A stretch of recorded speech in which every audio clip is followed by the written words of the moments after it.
নির্জন দ্বীপে একাকিত্বের সাথে লড়াই করছিল টবি। হঠাৎ একদিন সে সমুদ্রের পাড়ে এক রহস্যময়ী তরুণীকে দেখতে পায়। টবি কিছু বুঝে ওঠার আগে এই মেয়েটি অদ্ভুতভাবে তার দিকে তেড়ে আসে। টবি ভয় পেয়ে গিয়েছিল, কিন্তু পরক্ষণেই সে অবাক হয়ে দেখে মেয়েটি আসলে তাকে নয়, বরং তার পেছনে থাকা একটি শিকার ধরছিল। মেয়েটির নাম ম্যাডেলিন। তার অসামান্য সৌন্দর্য আর শিকার করার দক্ষতা দেখে টবি এতটাই মুগ্ধ হয় যে নিজের অজান্তেই তার পিছু নিতে শুরু করে। এই দ্বীপে পা রাখার পর টবি এই প্রথম কোনো মানুষের দেখা পেল। ম্যাডেলিনও যেন অনেকদিন পর কাউকে পেয়ে খুশি হলো এবং টবিকে খাওয়ার আমন্ত্রণ জানাল। কিন্তু রহস্যের শুরু এখান থেকে। খাওয়া শেষ হতে না হতেই ম্যাডেলিন কোনো কথা না বলে সেখান থেকে চলে যায়। টবি কৌতূহল সামলাতে না পেরে তার পিছু নেয়। সে দেখতে পায় ম্যাডেলিনের এক ভয়ঙ্কর রূপ। নিমেষের মধ্যে সে তার ধারালো চাকু বের করে একটি বিষাক্ত সাপের মাথা কেটে ফেলল। টবি শিউরে উঠল। মেয়েটি কি তার রক্ষাকর্তা নাকি ছদ্মবেশী কোনো খুনি? সারা রাত টবি আগুনের পাশে বসে কাঁপছিল। এক অদ্ভুত অস্থিরতা তাকে তাড়া করে ফিরছিল।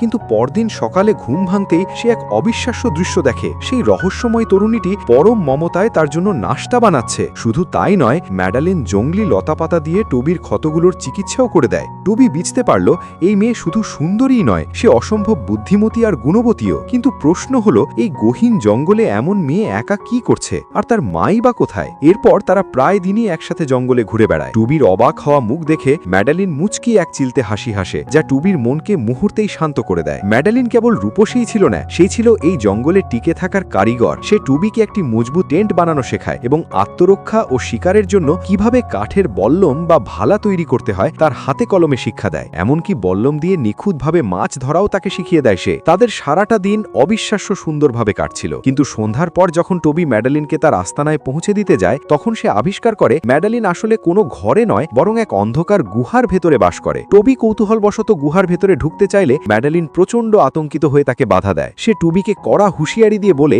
যে যদি সে বেঁচে থাকতে চায় তবে যেন ভুলেও কোনোদিন এই গুহার ভেতরে পা না রাখে। ম্যাডেলিনের এই রহস্যময় আচরণে টুবি বেশ অবাক হয় এবং তাদের মধ্যে কথা কাটাকাটি ও মান অভিমান সৃষ্টি হয়। তবে এই মান অভিমান বেশিক্ষণ স্থায়ী হয়নি। একদিন গভীর রাতে যখন টুবি তার ক্যাম্পে একা শুয়েছিল, তখন ম্যাডেলিন চুপি চুপি তার কাছে ফিরে আসে এবং আগের ব্যবহারের জন্য ক্ষমা চায়। এরপর তারা প্রায়ই একসাথে জঙ্গলে একসাথে ঘুরে বেড়ায়, যেখানে তাদের রসায়ন আরও গভীর হয়।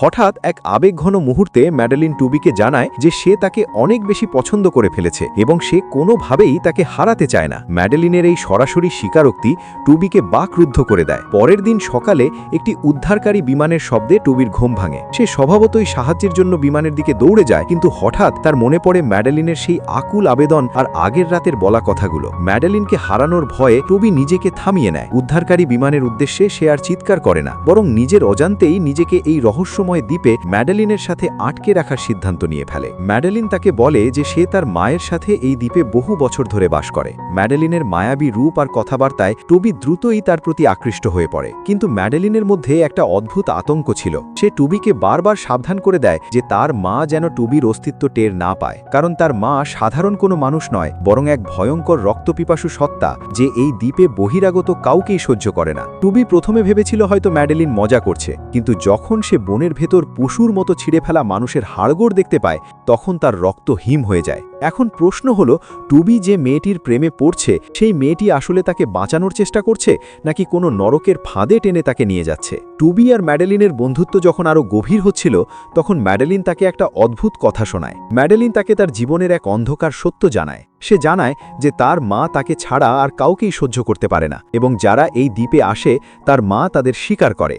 টুবি তখনও ভাবছিল হয়তো ম্যাডেলিনের মা কোনো পাগল মহিলা, কিন্তু সেই রাতেই তার ভুল ভেঙে যায়। টুবি যখন তার ক্যাম্পে একা ছিল, সে শুনতে পায় বনের ভেতর থেকে এক দানবীয় গর্জন আসছে। সে দেখতে পায় এক ছায়ামূর্তি, যা মানুষের মতো দেখতে, কিন্তু তার চলাফেরা একদম হিংস্র পশুর মতো। পরদিন সকালে টুবি ম্যাডেলিনকে খুঁজে পায় এবং তাকে সাথে নিয়ে এই দ্বীপ থেকে পালানোর প্রস্তাব দেয়। কিন্তু ম্যাডেলিন কান্নায় ভেঙে পড়ে, বলে যে আমি চাইলেও যেতে পারবো না, কারণ আমি তার সাথে বাঁধা, মানে তার মায়ের সাথে বাঁধা। একদিন যখন টুবি ম্যাডেলিনের মায়ের সামনাসামনি হয়, সে পুরো সত্য ঘটনাটা জানতে পারে। আসলে ম্যাডেলিনই রাক্ষসী। রাক্ষসী বলতে সে পজেসড। ছোটবেলায় সে এখানে তার ফ্যামিলির সাথে ঘুরতে এসেছিল, তারপর তারা এখানকার উপজাতিদের শয়তানের পূজার সময় সেখানে ভুলক্রমে উপস্থিত হয়ে যায়, আর তখন থেকে ম্যাডালিন পজেসড। এখানেই মুভিটি শেষ হয়ে যায়। এই মুভির পার্ট 2ও রয়েছে, সেখানে আমরা এই দুজনের শেষ পরিণতি কি হয় সেটা জানতে পাই। চ্যানেলটিকে সাবস্ক্রাইব করে রাখুন, পরের পার্ট নিয়ে তাড়াতাড়ি আসছি।